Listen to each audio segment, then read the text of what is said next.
my dear students, today welcome to your inner SST class. We are doing history chapter 1st class 9th French Revolution. So our next point is legislative assembly. Before it we have done national constituency.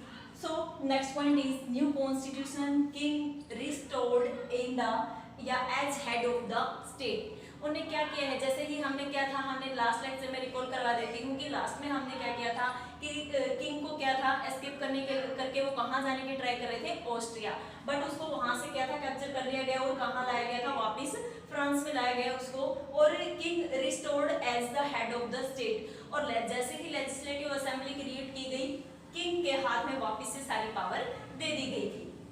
सो यहाँ पर जो new constitution था वो भी create किया गया था, but different demand of the different groups.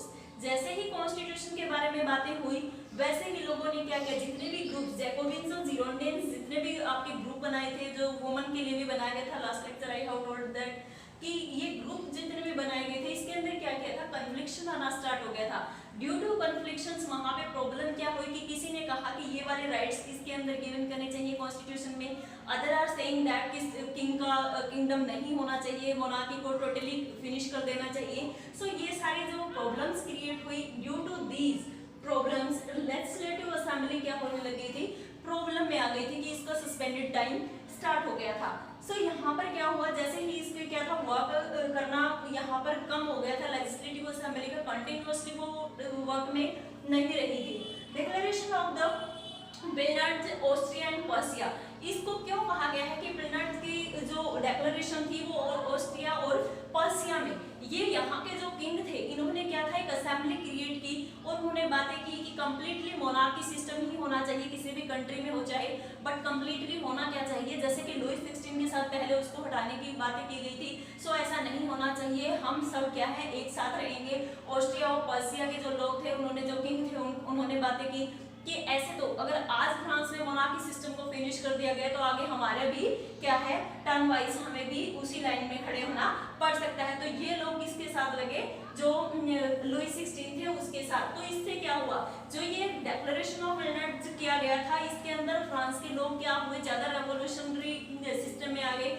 उन्होंने क्या कहा कि जो लुईस 16 है, हो सकता है कि लुईस 16 ने हेल्प मांगी और ऑस्ट्रिया और पर्सिया से, इसी वजह से वहां के जो किंग है वो ये डिक्लेरेशन कर रहे हैं। सो फ्रांस के जितने भी लोग थे उन्होंने क्या किया, अटैक कर दिया किसके ऊपर, ऑस्ट्रिया और पर्सिया के ऊपर।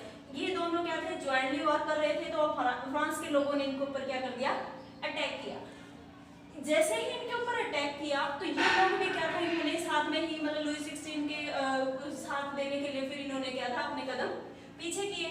तो बट लेट 1792 में क्या था, किंग और family attacked by the radicals, जो फ्रांस के जो रेडिकल पर्सन्स थे उन्होंने ही ऑस्ट्रिया और पर्सिया पर अटैक किया, और साथ में ही लेट 1792 में किंग और उसकी जो फैमिली थी उसके ऊपर भी रेवोल्यूशनरी पर्सन्स के थ्रू क्या किया गया, अटैक किया गया। जैसे ही यहाँ पर अटैक स्टार्ट होता है, मोनार्की सिस्टम टोटली सस्पेंड हो जाता है, लेजिस्लेटिव असेंबली फिनिश हो जाती है, वो भी अपने आप को सस्पेंड कर देती है। बिकॉज जो भी लेजिस्लेटिव असेंबली का मेन मोटो क्या था कि जो किंगडम है मोनार्की सिस्टम है वो एज यूजुअल बना रहे, वो कॉन्स्टिट्यूशन मोनार्की सिस्टम जाती थी, बट वो क्या था, जैसे ही मोनार्की सस्पेंड हुआ लेजिस्लेटिव असेंबली भी सस्पेंड हो गई है, और republican constitutional to be made election announced, कि क्या कहा गया कि रिपब्लिक अब बनाया जाएगा कंट्री को, और उसके लिए क्या था, इलेक्शंस के अनाउंसमेंट हो गई थी।